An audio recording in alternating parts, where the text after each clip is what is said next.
Hey, how's it going, guys? I'm Paradoxic, and welcome back to Marvel's Agents of S.H.I.E.L.D. This time we're on Season 1, Episode 12, titled Seeds.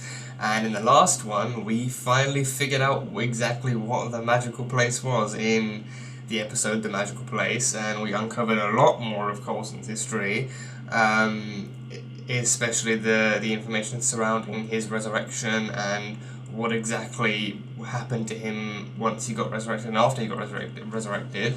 And we found out some pretty shocking stuff, some pretty harrowing details, including the fact that he went through, 7 operations, I assume, including the ones to resurrect him, because, they had to resurrect him, but also, the neurological damage he actually suffered afterwards was too much for them to release him with out into the world, so they had to do even more operations to restore the man he once was, because as time went on, as the operations went on, he had lost the will to live, and we saw him, presumably by his final operation, by his 7th and last operation, he just kept saying, "Let me die, let me die, let me die." So they had to restore his mind pretty much to what it actually used to be. So there was that, and the doctor that was there at the final operation described pretty much all of the techniques used as unethical and something that no good doctor would use. But Fury forced all of the doctors involved to do whatever it took to actually revive Coulson and make him again. But yeah, so we saw that. I mean, he was on an operating table. His head was cut open with his brain showing, and there was like a spider-legged machine thingy just firing stuff into his brain and doing all sorts of stuff. So that was fight. I think the last few operations were probably to do with actually restoring his mental state to something more recognizable of Phil Coulson. But yeah, that was unveiled, and Coulson himself then began to understand why they actually kept stuff why they kept those details from him and what they were actually hiding from him. And he found this all out whilst being held in captivity by Centipede, by Poe and Raina. So yeah, and then he talked to the doctor at the end of the episode, who revealed everything, and then that was all Coulson needed to know. So I think now maybe he's just going to go forth and figure out exactly what they now he knows how they brought him back and what actually happened and what he was struggling to remember. And then they conditioned him to think about Tahiti and how it's a magical place and getting a massage and mojitos and by the beach and all that sort of stuff. So now I think he's probably going to go forth and maybe confront Fury, if that's even an option, or maybe just figure out what else they're hiding from him, or why they're hiding from him, or exactly what they actually used. Because again, I said it last time, I'll say it again, I'm sticking by my theory that some kind of alien tech was used either during Resurrection and or during the restoration of his mind. So yeah, they said they used techniques that no good doctor would ever use, so maybe something right out of the ancient medical textbooks, but if those things would even work. But yeah, so I think now he's just going to go forth and see exactly what kind of techniques they did use and what effect they had on him and all that sort of stuff. So I think that there is more to uncover. This is pretty much the meat of that particular plotline, but I think that there is more that he can still uncover. So we'll be seeing how he investigates that. But given that that Coulson was in Centipede captivity, we saw the team working to track him down, and even I think we had Victoria Hand bringing in some S.H.I.E.L.D. agents as well onto the bus. And even she mentioned Fury brings in all of this. Pretty much every agent in S.H.I.E.L.D. is tasked by Fury to actually look for Coulson, and it confused her because one man can't be that important. But it's Phil Coulson, so he's pretty important. But Victoria Hand also did kick Skye off the bus, with May seemingly supporting her, and I made the mistake, I will admit it, I made the mistake of doubting May's kind of, understanding of things, and May's kind of perception of things, thinking that, May probably saw Skye as a weakness on the bus or something, but that wasn't the case. She revealed by the end, initially she told Han she's going to be a distraction for us and all that sort of stuff, but then by the end she did say that she recognizes that Skye is not a typical S.H.I.E.L.D. agent. She doesn't go with the usual methods. She uses her own unorthodox practices that still get results, but she works best outside of the system. So if she stayed on the bus, she'd be constantly monitored by S.H.I.E.L.D. agents watching her every move, so she couldn't use all of her own methods to do stuff because then she'd be stopped from it. So she needed to work outside the system to try and get her way back in. So she went outside the system and she impersonated Melinda and just did some all-round badass kind of stuff. So she got there in the end. She actually helped the team find Coulson in the desert. I think there's like some kind of desert town that Poe said was used for like nuclear testing or something. But speaking of Poe, he's dead. Poe died during a phone call to the clairvoyant. The clairvoyant spoke to Raina for the first time, and then they both agreed to something, and then once Poe got back on the phone, he just got like paralyzed to death or something, with something that reminded me of Stain's technology from Iron Man 1. But Raina spoke to the clairvoyant for the first time, and then immediately entered fangirl mode. And then she continued to bear it, like to dig deeper into Coulson's psyche and like into his mind and like uncover more of his past and exactly what happened. Because I mean, someone did point out in one of the previous videos comments that it may not just have been her referring to it may not just have been Poe referring to Mike when saying that he's your key to the next phase or whatever, but like they know that Coulson was supposed to be dead after the Battle of New York, but he was resurrected, so he also has something in him, or something was like used on him to bring him back to life again. And the main issue they were struggling with was their soldiers dying. They fixed the combustion issue with Chan's fire platelet thingies. But they still end up having to kill their soldiers with the same iTech that Aquila had, so they're trying to fix that. But yeah, a lot of stuff's going down, and Mike is also alive. Mike survived the blast. He got some horrid, some degree burns, and he lost his legs. He lost his leg, unfortunately, but he is also in the captivity of Centipede. So he's now the one locked up and awaiting further instructions. So yeah, he's alive, but he's not really in the best place to be alive. So yeah, but that is pretty much all I have from episode 11. So episode 12, Seeds. Let's go. Whoa. Guys, get out.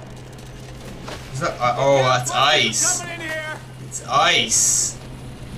Oh, the pool's freezing over. Oh, damn. Oh, damn. Oh, they're gonna make it. They're gonna make it. They're gonna make it. They're gonna make it. They're gonna make it. Oh, his leg's trapped. Oh, his leg's trapped. Oh, it's reaching up his leg, though. Oh. Oh, that's a hard case of frostbite. Shield. Wait, they're in a Shield swimming pool? Shield has swimming pools? No uniforms, no rope course, no defined muscularity on anyone. No marching in place, no IQs in double digits. There they are. Oh, it's, is that Jennifer from Black Lightning? Thank you.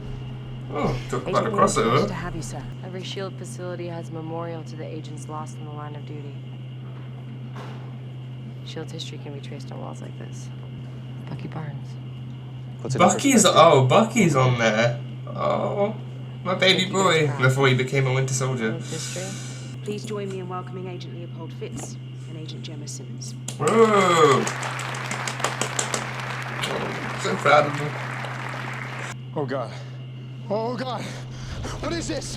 Hey, what's happening to me? Whoa. Get it up! Oh, so now he's icing up. Help me get it up! Oh, jeez, he's icing up. Stop!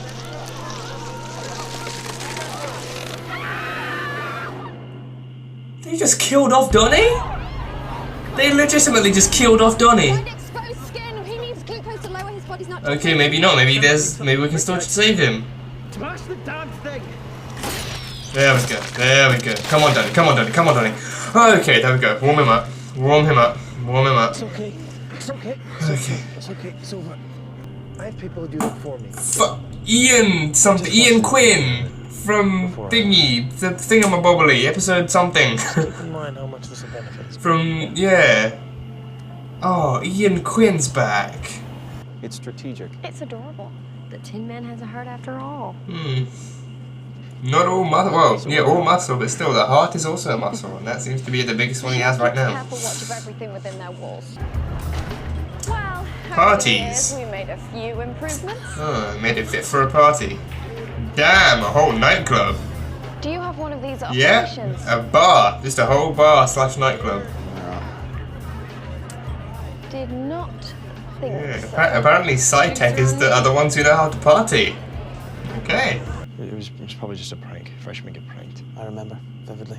But that doesn't mean that every freshman needs to be thawed. Yeah, freezing someone up is very much crossing the line. Camouflage, I'm thinking. Agent Ward and I have been having sex. I got him.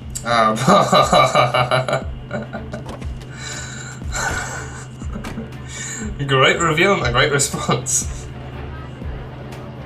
Agent Ward and I have been sleeping together. Yep, we got this mission. Let's go. Let's go. Come on, catch him, May. Come on, catch him. Is she running in high heels?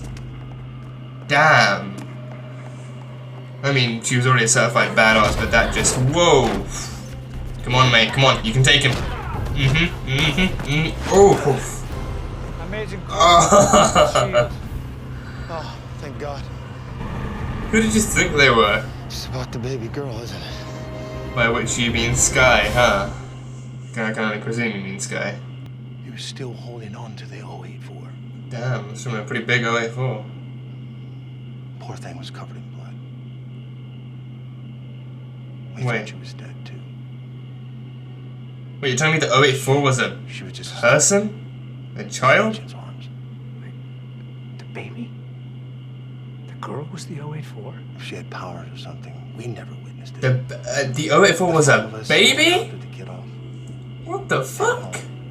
We realized the only way to keep our people and the kid from being hunted. Was to erase her from existence. If we were smart.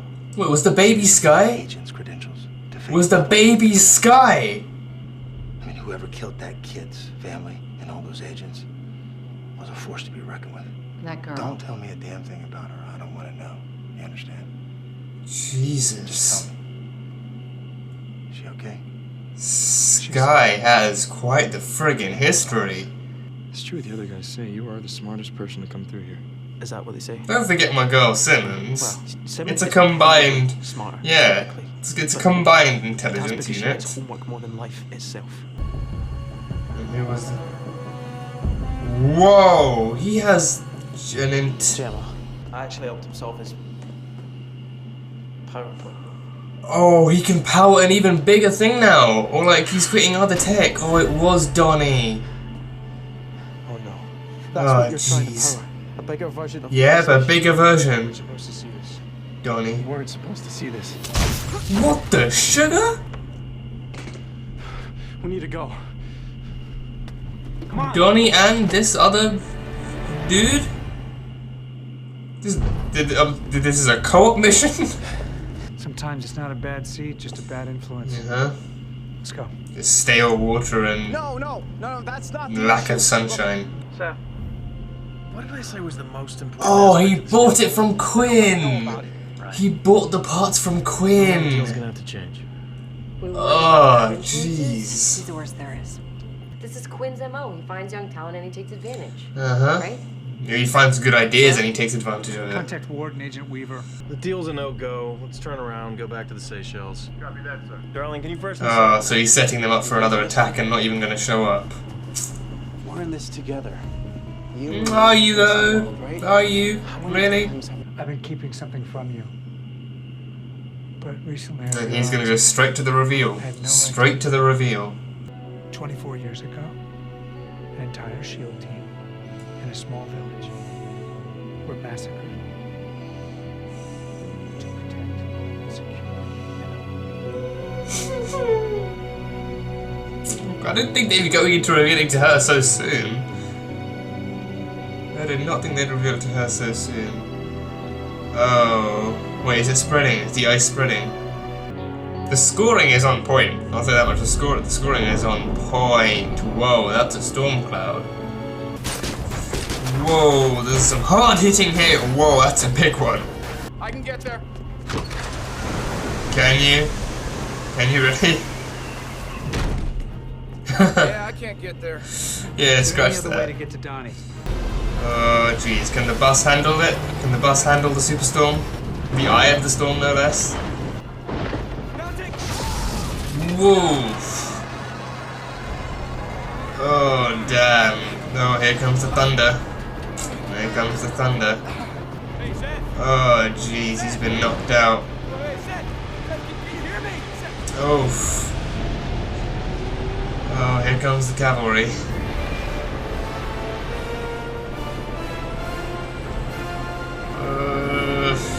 Charging! He's gone. No, come on. Oh, god damn it. Damn you, Quinn. Damn you to hell. Nice work, May. Nice work. Yeah, let there be light. Her whole life, she thought she wasn't wanted, that she didn't belong, that every family that took her in didn't want her to stay. Is Agent Avery on the Wall of Valor? But all that time, it was S.H.I.E.L.D. She should be, right? looking after her. That's what she took away from the story. Linda Avery? Not the family she'll never have, but the one she's always had. Agent How do Linda you Avery. She's there. Who do you become?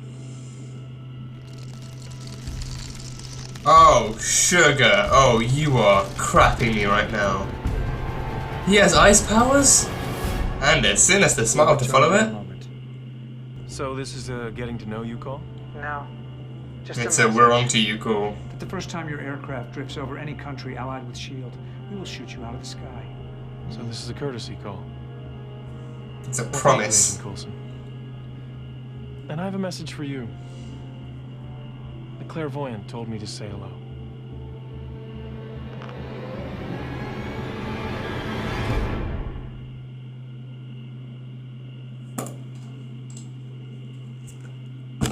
I'm sorry, what? I'm sorry, what? This motherfucker knows the clairvoyant? Really? This, wow, just, when I thought he was gonna come back with some cheesy one-liner like, oh, good luck, or looking forward to meeting you, he's like, nah, I know the clairvoyant, and he says, hi, bitch, so ta-ta from me, ta-ta. God, frick, I just hate Quinn even more now. I just hate Quinn even more. That's, I mean, it's a cool line. It's a cool, ominous line. Like, yeah, I know the clairvoyant, and he told me to send a message from him to you.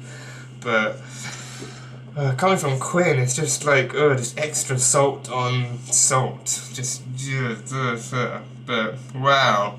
Oh god, I keep saying this, and I feel like it keeps losing value, but this just keeps getting better and better and better. Just, wow,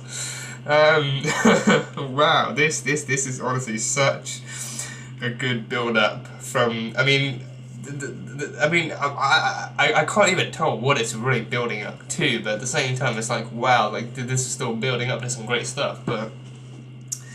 Jeez Louise, lemon squeeze. Yeah, so much to uncover here, so much to unwrap. Where to begin? So I'll start with the elephant in the room, which is obviously the uncovering of Skye's history. I think that's a nice parallel between this one and this episode and the last episode. Last episode we had Skye and the team, and like Skye specifically working to track down Coulson to help him, and Coulson's history being unraveled, and his sight and his mental state just being fractured after, you know, like finding out what he did, and stuff like that. And then this time we have the roles reversed.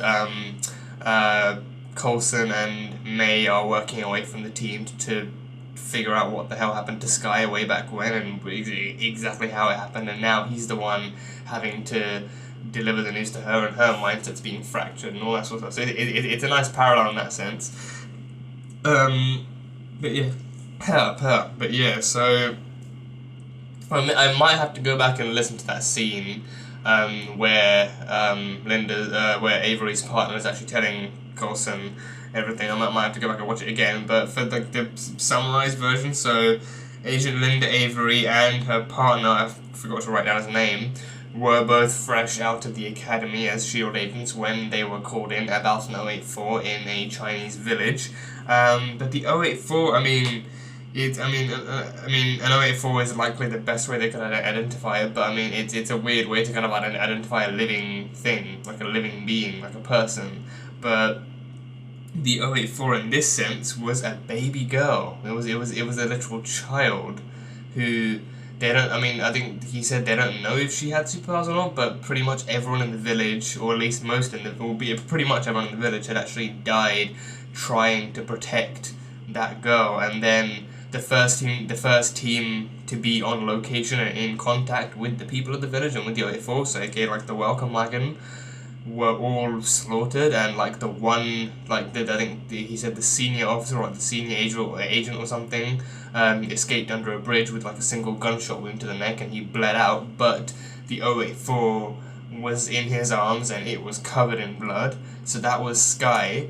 And then like Linda and her partner took things from there, but literally at every turn they were helped by people who wanted to, who were tasked with protecting the 084, but then even they were killed, and pretty much anyone who tried to protect the baby in any way was killed for it. Like it ended up dying as a result of it. So like, what makes her an 084? Like I think he said that there were no signs of her having superpowers, or like they couldn't tell if she had any abilities or powers. So then what would make her an 084? I mean, I don't know. Like, but then like Linda died, I think, after having, I think he said Linda died after having delivered her to like the orphanage or something. But then but then before she did that, but I think maybe after she delivered her, I think before she delivered her, it will make more sense before, like she actually erased any sign of her identity, or like, or maybe erased any sign of her original identity and gave her a new name and a new identity, so maybe Skye isn't even her real name. And then afterwards, she was hunted down and killed, but then her partner went off the grid, because then he already saw the baby as being in safety within the orphanage, and he figured any continued attachment or any further attachment would just result in him being dead too, and then they would be able to link him to the baby, so the baby would be discovered as well, so he went off the grid, and just refused any kind of further attachment to the baby to protect them both, and then he's been fighting off people ever since. So that's why he attacked Coulson and May, because he thought they were there for Skye. So his entire life he's been on the run, trying to ward people off of the baby, but also to try and, hide any connection from the baby to him himself.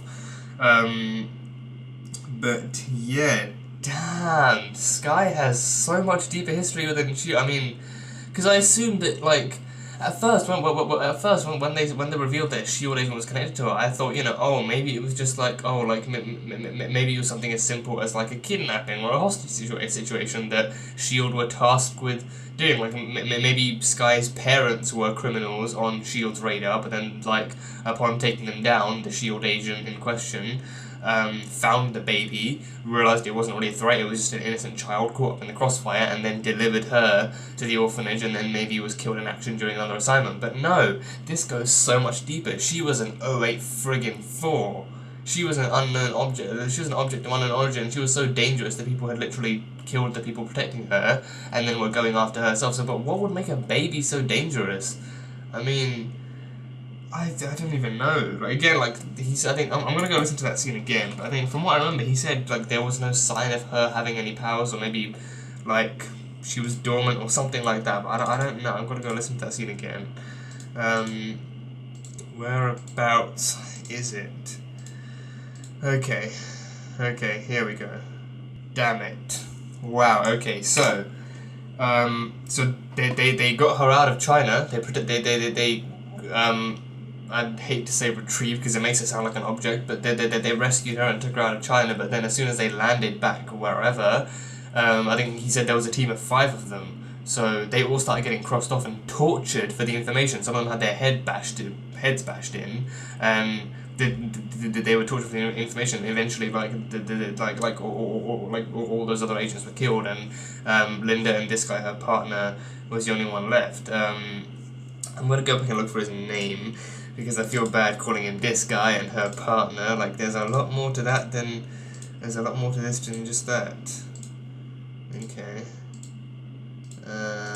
What's his name? What is his name?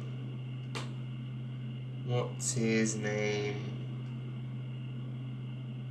She was killed. Her partner, what's his name? Agent Richard Lumley. Okay, Agent Lumley then. Okay, so Agent Linda and Agent Lumley.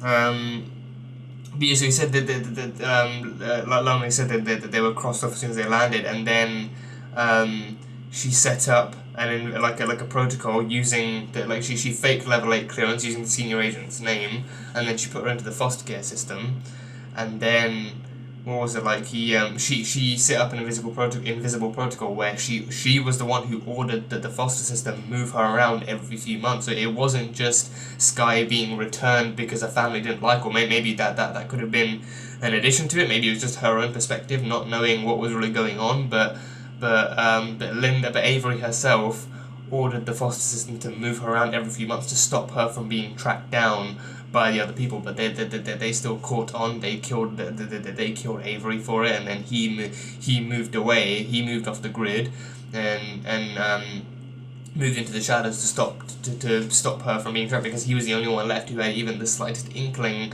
of what she was or who he was or anything like that. So he moved off the grid, and then Skye kept being moved around. So.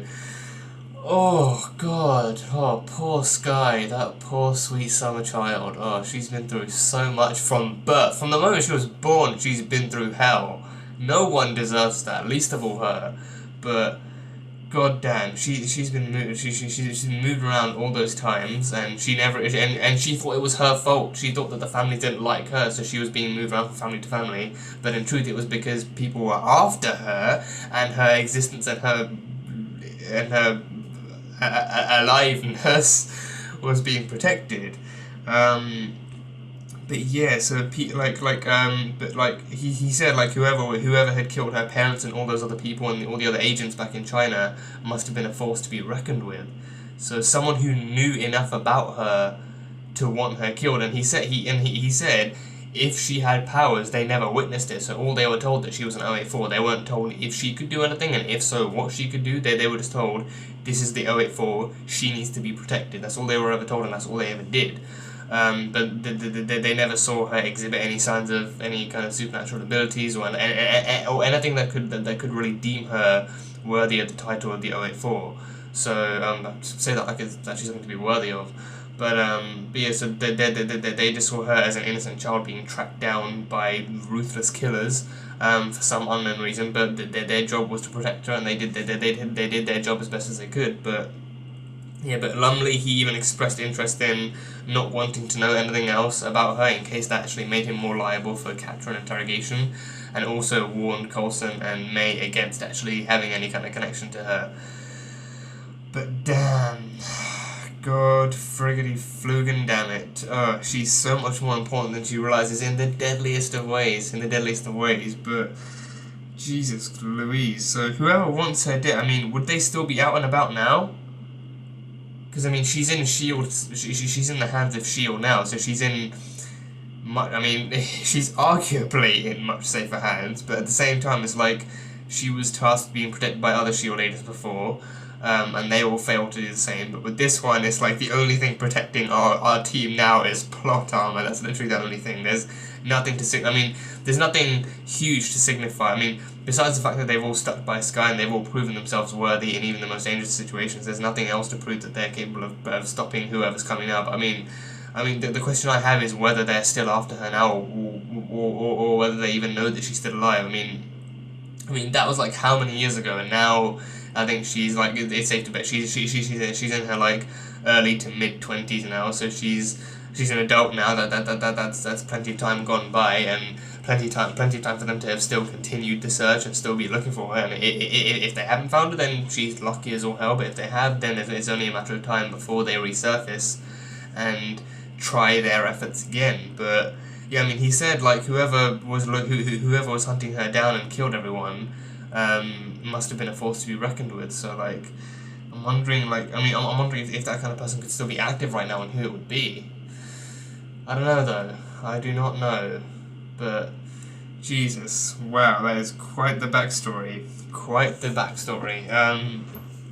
But yeah, and then one thing that surprised me was that Coulson went straight ahead for the delivery of that news. I figured, like, the way they were going, they'd like wait another episode for Coulson to be able to process this information and then deliver it to Skye. But then I understand why they went ahead with it, because Coulson is a on the one hand, Coulson said it himself, he was tired of secrets. He doesn't want anyone else to be in the position that he was in, to be kept in the dark about something for so long, and then to, like, you know, just find out about it, like, at another time when they're already busy, like, trying to do stuff in their head. And for another thing, he knows this is something too like, personal to be kept from Skye. Skye deserves to know the truth about where she came from and what happened, so, but seeing that scene unfold, like him starting to tell her and then his voice fades out and the music fades in, that kind of stuff, it just, I mean, the scoring in that scene alone was impeccable, but seeing her breaking down at that news, like finding out that that she was an 084, but also that everyone who tried to protect her died doing so, so likely her parents died, like probably one of the first ones to die doing so, and then, like, entire teams of S.H.I.E.L.D. agents died protecting her as well, like that kind of stuff. It just, it's not something you can be expected to deal with immediately, but I mean, she is going to need a lot of time, and I think it's nice that the first thing she did was actually go down to the Wall of Valor and check, like, after Coulson told her the names of the name of the agent who died, like, her going down to the Wall of Valor being like, this woman had better be on the Wall of Valor for protecting something as potentially dangerous as me, and then you see Agent L. Avery on the Wall of Valor, so that was a very, very nice touch. But then Coulson reveals, like, what she said to him, like, this doesn't mark the end of her story, this is the beginning of a new chapter, this is the beginning of her story, but it's the beginning of a new chapter for her, like, her life so far has consisted of, you know, feeling isolated, feeling like she doesn't really belong anywhere, but then finding out where she came from so that she can have some sense of belonging, and then she finds out exactly how dangerous her kind of initial her initial presence in the world was, finding out how dangerous that was, and then realizing after all this time that S.H.I.E.L.D. is where she belongs with this team of agents. She's grown to care about these people so much that she finally knows that, you know, she belongs here more than anyone else. More than anyone else, and she feels like she belongs here more than anywhere else. And she knows for a fact that, you know, these people are her family. Like, she never had family growing up because they were killed for being connected to her and for trying to protect her. So now she's met another group of people who are willing to do the same thing.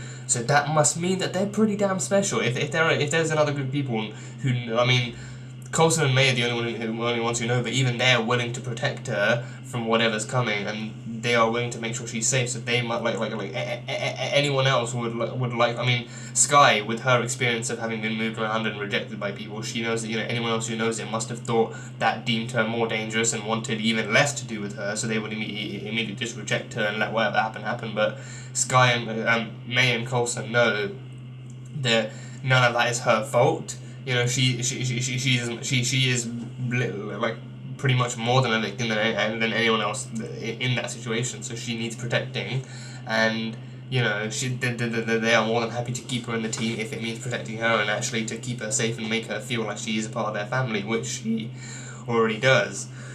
So that was a beautiful scene.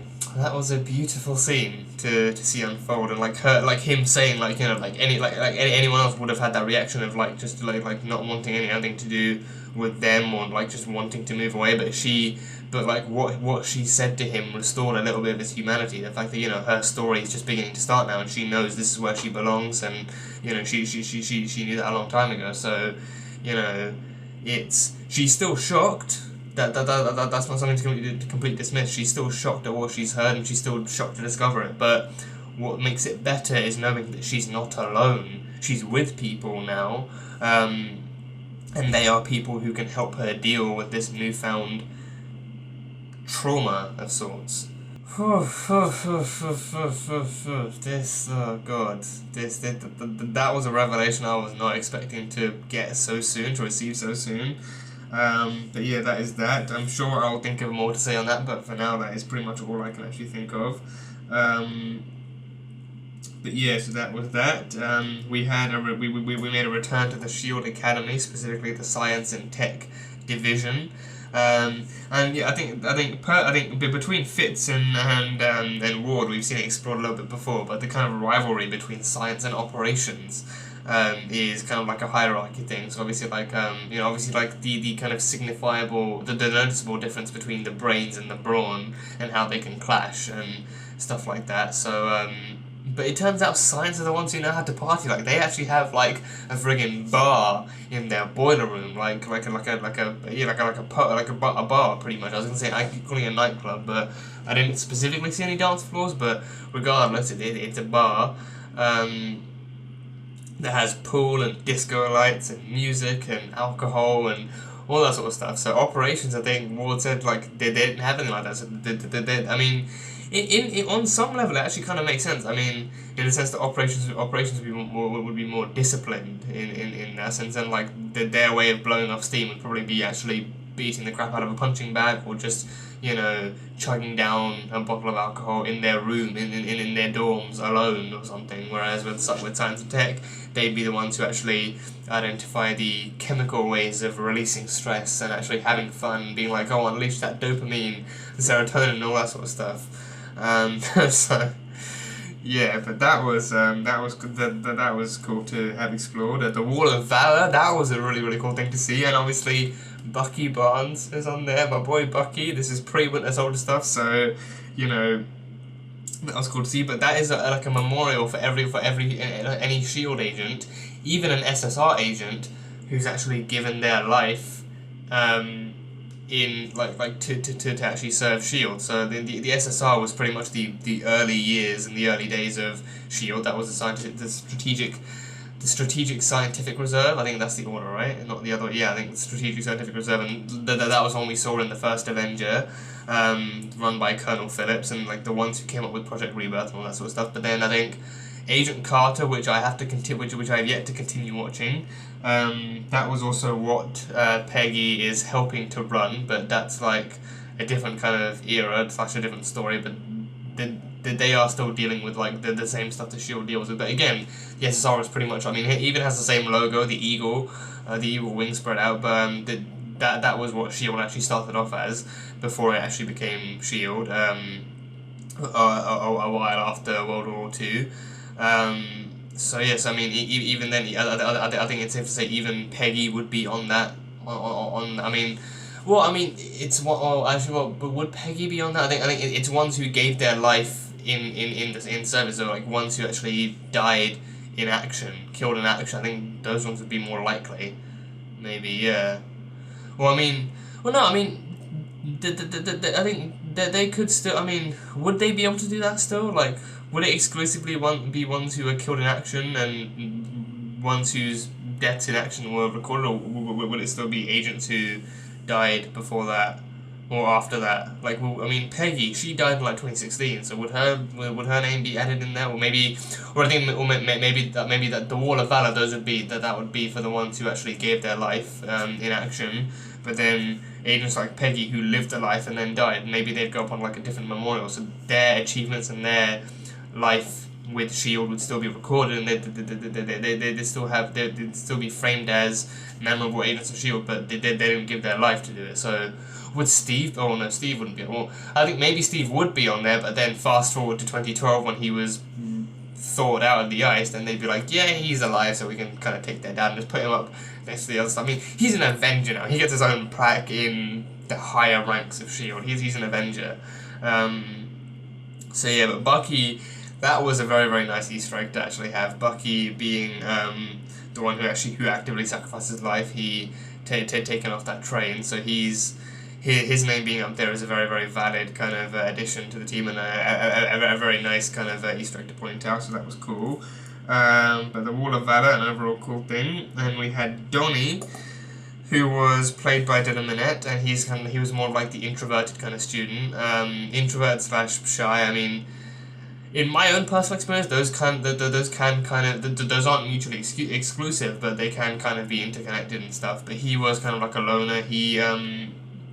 He was a student of a much higher IQ who didn't really get along with normal kids and stuff like that. He was much more like his mind was constantly on all the science and tech that he was working on, and he didn't really have anyone in regular life or even Shield Academy who was talking like that. Like the kids at the Shield Academy even wanted to blow off steam every once in a while, so they weren't constantly thinking about science and stuff like that. But Donnie was, and then he met Seth, who pretty much kind of agreed to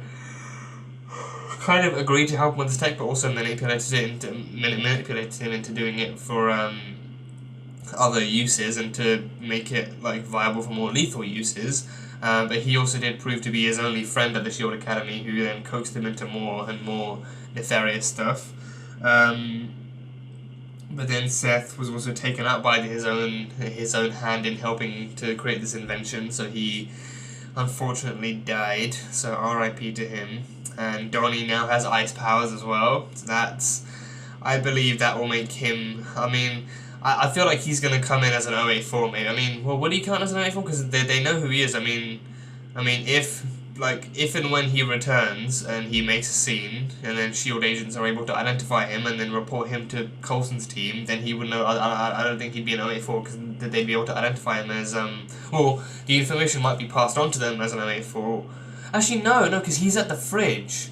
No, I don't know even what. I don't even know what I'm thinking anymore. He's at the fridge. I mean, he could stir up trouble at the fridge. Because I mean, I feel like his powers now, I feel like they're born of the emotional trigger. Like he lost Seth, and he's in all this trouble for doing what he did. So I feel like he's going through anger and trauma at the same time. So I feel like those ice powers he has are born of emotional trauma. That's the trigger for it. So then say that he goes through some more stress over at the fridge, and he lashes out and he turns someone into a block of ice. That could be a thing. But either way, he's gonna be at the fridge where they're gonna monitor they're just gonna monitor his levels, and they said they're just gonna try and keep an eye on him, pretty much. But yeah, so I don't know what the story's gonna be with Donnie, but who I blame more than anything on this planet, this little vulnerable blue little planet, is Ian motherflurkin Quinn. That white suit wearing, short hair having, smooth talking son of a biscuit, Ian Quinn, is who I blame on the thing. As soon as his face popped up, I was like, oh, can't wait to see what nefarious agendas he's got in place, just taking advantage of more potential future technology. But yeah, I mean, it matches his MO to spot out new and smart new tech, especially from a smart young mind, and to kind of exploit that for his own purposes, being like, oh, I want a demonstration, and then he'd be like, yeah, head back to my fancy little islands in the Champagne or whatever, and just leave them to deal with their own invention while I just trot off back to my own little cabin. Hey guys, so yeah, as you may already know, the rest of the video, the video was cut short earlier because my camera can only record so much, being recorded on a small kind of SD card, so I rely on the mic audio to be able to carry on the rest of the video. But as you guys saw at the beginning of the video, the little notice I put, the little disclaimer, I was a dumbass, and on the way to deleting a bunch of old files that were clogging up my hard drive, I accidentally deleted the new a new file which was meant to be the audio, the mic audio for this particular reaction. So for most of this video, I've been forced to use the camera audio, which is pretty shit quality, but it's the best I can do. But now, but that also meant that the review itself was cut short because I don't have the mic, I don't have the camera footage anymore, but I also don't have any mic audio to actually to match up with it. So now I figured I'd use like just 10-20 minutes to actually just fill in on fill in the rest of the review on what I actually missed out on the first time. Well, not missed out on, like stuff that I lost because I deleted the mic audio. So we've covered the Skye being the 084, which is a huge revelation.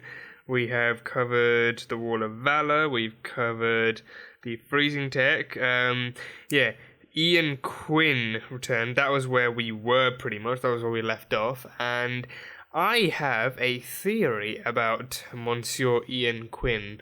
And that theory is that Ian Quinn is the clairvoyant. Now hear me out on this. Hear me out. I know. I mean, to me, like even saying it out loud, it seems unlikely, and it's because for all this time, I personally have been anticipating the clairvoyant to be this force. This abnormal or kind of supernatural kind of force, this person with extraordinary abilities. They've been hyped up to be this mysterious figure behind the shadows, and they've been the meaning of clairvoyance is pretty much having a sixth sense almost, and being able to perceive events and people in a way that normal people can't. So I've been figuring, maybe I should take this literally, and maybe the clairvoyant literally has powers of some sort that allow them to scout out people for Centipede's operations. The Centipede is the main organization that we've heard of the clairvoyant being a part of, but thinking about how Ian Quinn works, his MO being scouting out young talent and new ideas and exploiting them for monetary gain.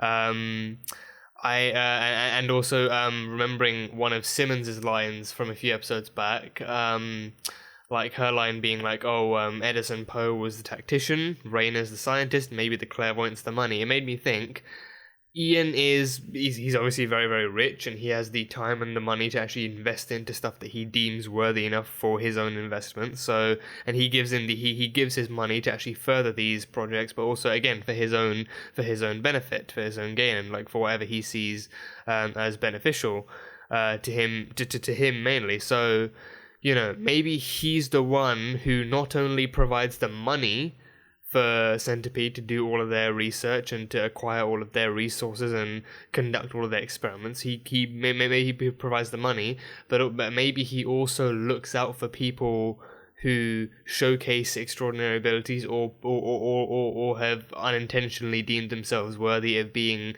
candidates for the Centipede recruitment program. So then, Rayner is obviously the one sent out to meet people and then recruit them and sweet talk them into joining Centipede's program.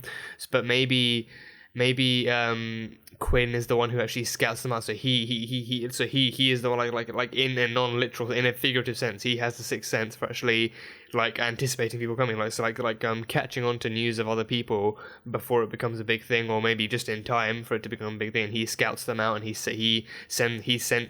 sent word to Rayner previously about those people, being like, hey, that little investment I've got on Centipede, I've got another new recruit for you, go check him out. So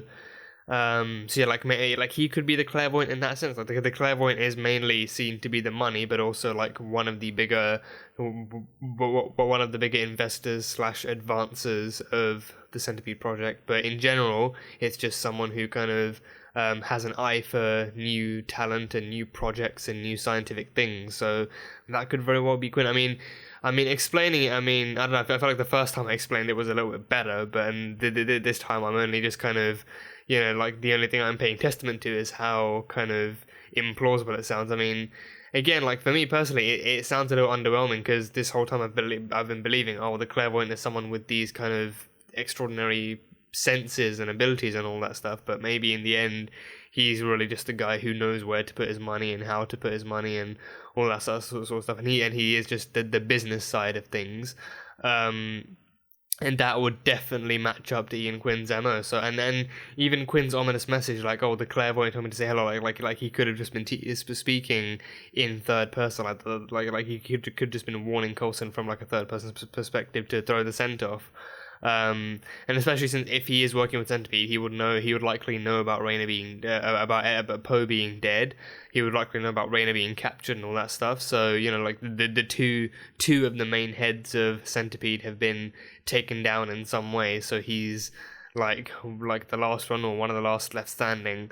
So he has to be a lot more careful about his activities now, but didn't stop him from contacting Seth and Donnie about their activities. So I don't know, but that's just a new theory I've come up with that I'm sticking by, that he is that he is the clairvoyant. I could be wrong, and if I am wrong, then I will graciously accept it and just kind of return to my original joyousness of theorizing that like the clairvoyant does have otherworldly abilities and all that sort of stuff. But for now, I think it could be a nice kind of twist to have it be like, oh, Ian Quinn was the clairvoyant all along, but then he could have nefarious gender vision. I mean, he doesn't need to have superpowers to be deadly. Many villains and antagonists have proven that over the years in Marvel TV and Marvel cinema.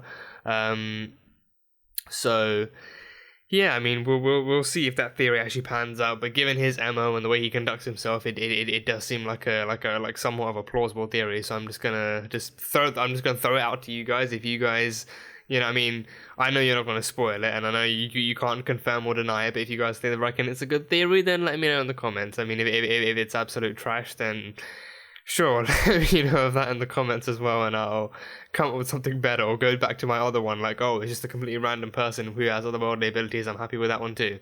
But yeah, that was my theory about Ian Quinn, but he was one who sold the parts to Seth as well, and Seth's father was a lawyer for Quinn's company or something, so he kind of already had a pre-existing connection with them, so Seth was just kind of, getting his fair share of that connection. But yeah, there was that, and I think, I assume I covered most of everything. I think, yeah, I think I covered mostly everything else. I don't really know what else I'm missing. Yeah, so Skye was the 084, and she had people die protecting her. That stuff I already covered pretty lengthily. I don't really think there's much else. Yeah, I think I was just like, I mean, as soon as I went to start editing that reaction and then getting all the files in, I was like, wait, I'm missing the audio file for this. Where is it? And I was like, then I remembered, like, just a few minutes before, like, oh wait, I just mass selected a bunch of files to delete. Please tell me that audio file was not in there. And then I mean, I checked the recycle bin anyway, and it's just not there. So I'm like, fucking great. That's exactly what I need right now. A missing file that's gonna cut the video short by about 20 minutes. That's fantastic. That's fantastic. I was just wondering, like, what the hell? Like, how do I even do this? Because again, since my camera can only record so much, I usually just carry on the video through the audio and then just carry it on to fruition there. But then I couldn't even do that. So yeah, it was just a nightmare. So I mean, hopefully this compensates in some form. In some form, I think this is the best I can do for now. And honestly, it was just old video files that I was using I was like temporarily harboring to render out some uncuts from earlier in the week, and then it was clogging up so much space. I was just like adamant on getting rid of it as soon as possible. But then in my rush to delete them all, I just mass selected everything and then deleted it. So yeah, I mean, I'm honestly, like, I'm confused as to how I didn't manage to lose more, but I'm grateful that I didn't, because there's a lot of other stuff I want to put up by the end of the year. But yeah, hopefully this does compensate in some fashion, and yeah, this yeah, I mean, that theory about Ian being the clairvoyant was pretty much the only thing right now I can think of that I missed out on by losing the audio. I think I don't remember talking much about it. I think I covered most of the other stuff. The Wall of Valor, that was a cool thing. That was a very, very cool thing. Bucky as well. That was a very cool Easter egg, and yeah, covered that. I remember that. Yeah, literally, like, I'm running through the list. I remember, like, oh, did I talk about? Yeah, I did talk about that. So yeah, the Ian Quinn thing was the only thing I was actually missing out on, and that was a theory. That was a theory I was hoping, like, I'd actually managed to get picked up on camera. So I was like, great, got to re-record that aspect. But regardless, that is all I had and have for this episode.